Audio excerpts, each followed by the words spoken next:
Pendirian bangsa Indonesia tidak terlepas dari peran tokoh-tokoh nasional yang berjuang melalui berbagai bidang. Salah satunya pendidikan. Universitas Islam Indonesia memiliki keterkaitan erat dengan tokoh-tokoh bangsa yang berkontribusi dalam membangun dasar negara, pendidikan nasional, dan karakter kewarganegaraan Indonesia. Sejarah lahirnya UII berawal dari Sekolah Tinggi Islam yang didirikan pada tahun 1945 di masa awal kemerdekaan Indonesia. Lembaga ini dibentuk sebagai respon terhadap kebutuhan bangsa akan pendidikan tinggi yang mampu melahirkan generasi pemimpin berilmu, berakhlak, dan berjiwa nasionalis. Muhammad Hatta dikenal sebagai proklamator Republik Indonesia dan wakil presiden pertama.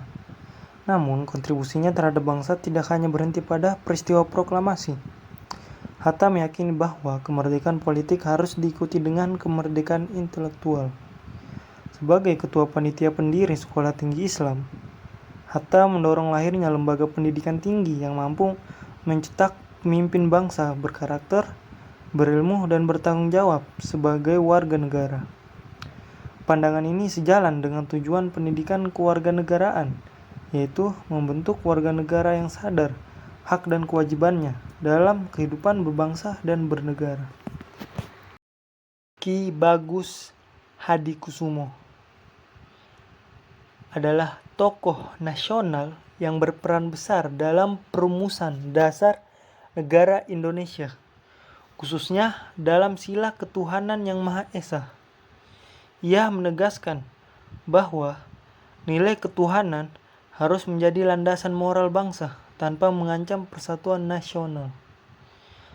Pemikirannya menunjukkan sikap keanekaragawanan yang mengutamakan kepentingan bangsa di atas kepentingan golongan. Hal ini menjadi teladan utama dalam pendidikan kewarganegaraan, terutama dalam membangun sikap toleransi dan bertanggung jawab sebagai warga negara Indonesia. K.H. Abdul Qahar Muzakir merupakan ulama dan tokoh nasional yang memiliki peran penting dalam sejarah bangsa Indonesia. Ia terlibat aktif dalam perumusan dasar negara serta menjadi anggota Panitia 9. Sebagai rektor pertama Universitas Islam Indonesia, beliau mengembangkan pendidikan Islam yang berorientasi pada persatuan nasional, bukan eksklusivisme. Nilai ini mencerminkan semangat pendidikan kewarganegaraan, yaitu menjadikan agama sebagai sumber moral dalam membangun bangsa yang bersatu dan berkeadaban. Wajid Hasyim merupakan tokoh Islam yang berperan penting dalam menjaga persatuan bangsa Indonesia pasca kemerdekaan. Sebagai Menteri Agama, ia mengembangkan kebijakan keagamaan yang moderat, toleran, dan menghargai keberagaman.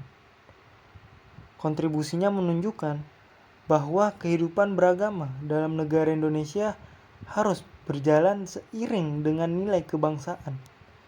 Prinsip ini menjadi bagian penting dalam pendidikan kewarganegaraan untuk membangun masyarakat yang rukun dan demokratis. Ternyata tokoh-tokoh yang terlibat dalam pendirian dan pengembangan UII berkontribusi besar dalam penguatan pendidikan nasional, demokrasi, dan persatuan bangsa. Nilai-nilai tersebut menjadi inti dari pendidikan kewarganegaraan di Indonesia. Jika teman-teman bertanya, apa hubungan tokoh-tokoh UII dengan pendidikan kewarganegaraan? Hubungannya karena mereka berkontribusi langsung dalam pembentukan negara, dasar ideologi, dan pendidikan nasional, yang mana ini merupakan inti dari pendidikan kewarganegaraan.